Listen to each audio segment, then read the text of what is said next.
என்கிட்ட 25,000 இருக்கு. ஐயா, இதோட எவ்வளவு ஆச்சு? அது ஒரு 13 12 2 லட்சம். இன்னும் 2 லட்சம் கொடுத்தா கோயில் வேலை முடிஞ்சு போயிடும் இல்லையா?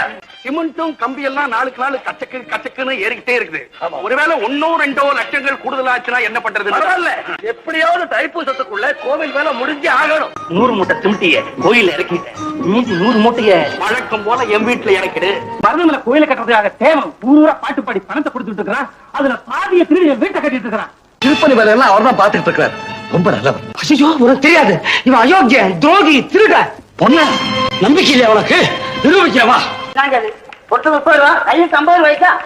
அதுதான் இங்க பழக்கம். மரியாதையா கையெழுத்து போட்டினா தொடர்ந்து உன்னுடைய வண்டிக்கு வேலை கிடைக்கும். போடாதே. அதிர்ச்சி அடையாதுடைய மேனேஜர், நீங்க செஞ்ச துரோகம் எல்லாம் எனக்கு தெரிஞ்சு போயிடுச்சு. உங்க முகத்தை பாக்கிறதுக்கு எனக்கு இஷ்டம் இல்லை.